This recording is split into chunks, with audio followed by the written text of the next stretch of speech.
Jaalalli kee na dhibaanani oo callisee callisee. Giritta har'a hojjechuuf ta'a kana fakkaatame dhuma isaa ni ilaalla. Baay'ee namatti tola. Nagaan isiniif haa guddatu kabajamuuf jaalatamuu kan taatanii Eelsatu jalatti kan argamtan maamiltoota koo akkam jirtu nagaa keessanii an nagaa gootii galata Waaqayyoo nagaa kan nuuf kenne Waaqayyoo haa eebbifamu baga jiraattanii. Egaa har'a brookilii asitti hojjechuuf ta'a Girittaa jedhama. Egaa isa kana hojjechuu barbaadeeti. Egaa soosa isaa erga hojjedheen booda isiniif waraabaatiin jira. Egaa soosni kuni kana keessa kan jiru dhadhaa fi dhadhaan hojjedhe daakuu dhadhaa baqseetini isarratti daakuu buuseetini sani booda bishaan lukkuu kuni kunoo foon lukkuuti asitti wanti na barbaachisu foon lukkuuti kun ammoo mashruumidha kun ammoo brookiliidha. Kun akkuma argitanii egaa kun soosni kunooti kan na barbaachisu kan biraa immoo chiiziidha. Kun chiizii kiyyas qopheeffadhee jira. Waan kun xiqqoo ta'eef kan qopheesse isa kana chiiziin koo egaa kana fakkaata. Akka itti godhu egaa kun waluma wajjin wali itti buufna. Egaa akkamii hojiin soomaa egaa duraan durseetini wanti itti buufadhu egaa harka tokko waan qabeeruuf na of golchaa asitti soosa irraa xiqqoo jalatti buusa. Soosa kiyya jalatti buufadheetini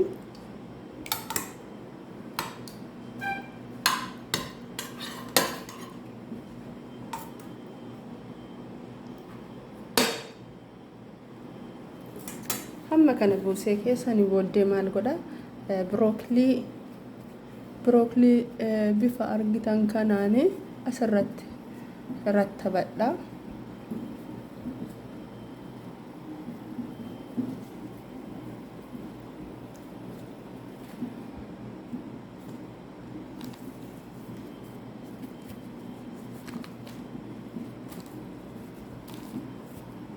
Akkuma argitan kana kunooti brookilii bifa kanaan akkanatti asirratti qopheessaa.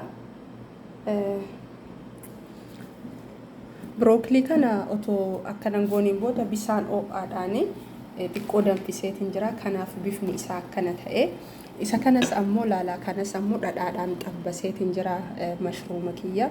Sani booddee ammoo mashruuma qopheeffadhee egaa kuni waan isuma hojjedhu rakkoo hin qabu. Isaanii mashruumas akkuma ammoo brookilii sanii duraan dursee xiqqoo jalatti akkasiin godha. Sani booddee ammoo kun asikka qopheessee jira. Akkuma argitan kana xiqqoo laarjii godhadheera wannaa kiyya kana harkatu xiqqoo waan jidhinna na qabuuf jedheetini laarjii kana fayyadamee miidiyamiidhaan fayyadamuu qabu. Egaa foon lukkuu bifa kanaani baay'ee dhugaa namatti tola yoo nyaattanii. Egaa kuduraaleen qaama keenyaafis gaarii waan ta'aniif brookiliin keessaanu haala kanaani akkuma argitan kana kunoo akkasitti kunoo bifuma argitan kanaan bifa bareedaa kanaan akkasitti qopheesseetiin jira. Amma kanaan kan itti aanu maal godha mashruuma naafeetiin jedhee bifa kanaan iddoo hunduma keessaatiin yaa harka kootiin yoo qabe rakkoo hin qabu waan gwaantiin fayyadamuu fi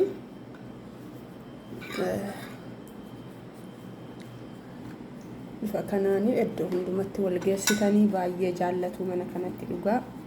Baay'ee jaallatu ijoolleenis namichis namittiinis nyaata baay'ee itti qalbii buusanii nyaatanii. Egaa akkas godhee eegga ka'een booddee bishaan kun asi argitan maraqa kana keessa akkuma isiniin jedhe dhadhatu jira. Maajiitu jira. Maajiin kan fayyadamu maajii mashruumaa kana. Maajii mashruumaa qoyaa isinitti mul'isa yeroo tokko maajii isaa kana. Ila kun maajii kanaan fayyadama jechuu. Baay'ee ammoo xaa'ama qaba. Maajiin kuni maajii kana isheen Faransaay irraa fiddi. Asitti ammoo yeroo guddaan argamu supermarketii dhaqee ani barbaadee dhabe jalaa dhumatee jennaani maajii kanaan fayyadama jechuu. Baay'ee xaa'ama qaba. Baay'ee delicious. Dhugaa baay'ee namatti tola. Dhugaa dubbachuu fi egaa erga kana godheen booda maal itti godhamma kunoo amma chiizii qara isinitti mul'ise kana bifuma salphaan dhugaa nyaata salphatti daddaftee hojjattee sillee miine garuu ammoo baay'ee xaa'ama qaba mi'aayallee erga chiizii koo kunoo akka kanatti itti godhadha. Egaa chiiziin biyya keenya wuddii natti fakkaata akkas akka biyya kana akka barbaanne akkasitti goonu kanaa miti yaa. Egaa akkuma argitanii chiiza kiyya hamma kanatti godheera. Kana booddee ammoo kireematti godha. Kireemaan duratti akkuma isiniin jedhe maaraqa kana hin jissu kun maaraqa kanatti godhaatu jira xaa'ima waan qabuufi waan jissanii miti. Waan jissanii miti dhabu waan jissanii miti iyyuu. Isa booddee immoo akkuma isiniin jedhe kunoo kireema koo. Kireemni kunis yeroo hojjannu yabbifneen hojjannu yoo hojjannu ilamee kunoo laala yabbifnu yabbaa ta'uun qabu yoo yabbaa ta'eetiin jedha asitti akka maalii ta'a akka mokoroonaa bashamilkii ta'a jechuudha. Akkas ta'uun qabu xiqqoo silaayisii ta'uu qaba yookiin laafaa isaa ta'uu qaba. Kanaaf akka kanatti hojjedha. Yoo amma wantoonni kunniin hundinuu waluma geessanii xiqqoo ibidda dhoobsisanii baasu malee laala brookilii illee durattuu maal godheera firaay godheetiin jira. Bishaaniin zayitaanii miti iyyuu booyilingi godheera. Isa kanas ammoo xabbasee jira. Isa kanas ammoo bilchaateetiin jira. Wanti kun hundinuu iddoo tokkotti wal ga'ee xaa'ima kennuun alatti prosesii isaa irra baay'een dhumatee jira. Egaa kana booddee maalan godhaa akkuma isiniin jedhee kireema koo gubbaan itti buusfadha. Egaa harka tokkoon na of qolchaa kunooti kireema koo itti naqaa. Kireema keessa yoo hojjettanii yabbisinaa. Yoo hojjettan maal eelsaa irraa argine akkasii hojjannee hin jedhinaa qofa kireema yabbisuu hin qabdanii. Akkasitti gayaadha kireemnis kireema guddaatti hin fudhatu. Hammuma kana gayaadha kunooti. Kuma argitan kana buloota koo hiriyoota koo kana fakkaata. Egaa wanti biraa wanti isin jalaa dagadhe kireema kana kan hojjedheeni bishaan lukkuu maaraqa lukkuu affeeleen duraan dursee dhadhaadha. Dhadhaa saniin daakuu itti buusee daakuu waliin dha'ee erga saniin booda maalitti buufadhe maaraqa lukkuu kanaan isaan xiqqumatti buusee hojjedhe. Saniin booda barbaaddan kireemii kaan kan bitamuun beektaa kireemii san isinitti mul'isa isaas barbaaddan kunoo ilaa kireemii kana isa kana kan yeroo hundumaan ittiin hojjedhu. Kireema kana jechuu kireema kana itti godhachuu hin dandeessan. Yoo ittiin goonullee jettan kanumaa fi isuma kanaa fi maaraqa lukkuutii fi dhadhaa qofaan illee hojjechuu hin danda'ama. Xaa'ama qaba. Barbaadda itti dabaluu hin dandeettanii. Isa egaa kanuma kana booddee kan hafu maalidha? Inni dhuma chiizii koo itti naqudha. Bifuma argitan kanaani chiizicha itti naqeera. Egaa na jalaa kun dhumatee isa lammaffaa banutti jira kunoo harka tokkoon banaaraa naaf qolcha. Egaa kunoo chiiziin kana kunoo akkuma argitan kana itti naqadhaa kunuunsa. Egaa chiizii itti baay'ifte naan jedhina irraa kaasa kana waan harka tokkoon itti naqaaruu fi gara hundumaan geenne bifa kanaan wal keessaa. Baay'ee jaallatu chiizii mucattiin warra ammaa chiizii kan akkanuma baqsitee nyaatti sababa kanaaf xiqqootti baay'isa. Egaa kana fakkaata kunuuti bakka amma ga'eeti jira. Kana booda firoonii keessa galchaa booddee isaa maal akka ta'u waluma wajjin arginaa. Yeroo gaarii isiniif haa ta'u. Egaa warri ramadaanaa soomarra jirtanii sooma nagaa isiniif haa ta'u, kan kadhattan isiniif haa dhagamu isiniin jedha. Walitti deebinaa booddee maal akka ba'u laalla. Tolee maamiltoota koo egaa nuti keessa galchee bishaatutti jira. Gurraarraanis kunuunfatanii egaa ba'uu ga'eera. Kana fakkaataa walitti deebinaa.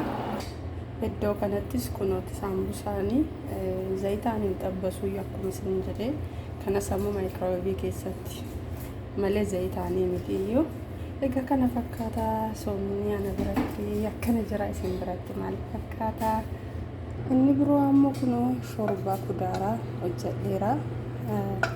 Shorbaan kun shorbaa birookilii qabaa, kuusaa qabaa, dinnichaa qabaa, akkasumas immoo kaarota qabaa, karafsi kan jedhamu kan akka shaanaa dheeratu sanisas qabaa. Isa kanas kunuutu hojjedheetiin jira. Baay'ee namatti tola. Kana fakkaata ana biratti. Egaa asittis ammoo molokiyaan jira. Kana fakkaata. Egaa bifa kanaan kan itti baasu qopheeffadhee jira. Qophiirra jirra ba'uu ga'eera. Kun asittis ammoo duraan dursa kan ammoo lulluqatanii kana teemirri jira. Kun akkuma argitanii yoozindii jira. Bifa kanaan qophaa'aa. Kun amma kan lulluqatanii jechuu duraanii. Asitti ammoo gaawwaa arabii dhaabeera. Kunuuta asitti gaawwaa arabiidhaa asitti dhaabameeru. Egaa bifa kanaan qophaa'aa. Asuma kottaa har'a keessummaan qabu namaati mamanaati. Egaa kana fakkaata. Ibsaa waan ibsee hin jirreef xiqqoo hin dukkanaaya.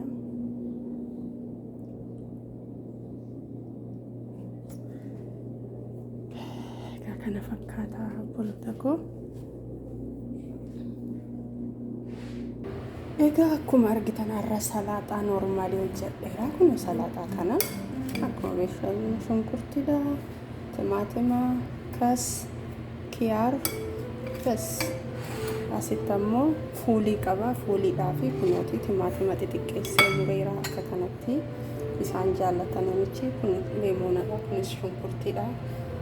Kun ammoo leemoona zayitoonii wajjin qopheesseera. Kanaaf jechuu ashaboodha. Kunini filfila aswaatii fi koomaniidha. Kun zayitooniidha. Maaliif kunniin kunniin kan barbaachisuuf fuuliidha. Fuuliin qaba. Shuroo jechuu fuulii kan jennu shuroodha. Kana fakkaata. Egaa qophiin har'aa ana biratti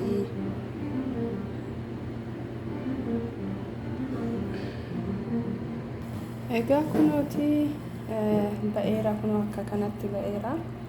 Haala kanaan hojjetama. Akkuma isiniin jedhe kunoo laala lafa. Not good morning. Kana fakkaata.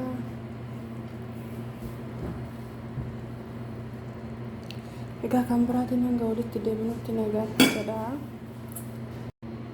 Egaa nyaanni qophaa'eetiin jira bifa kanaanii.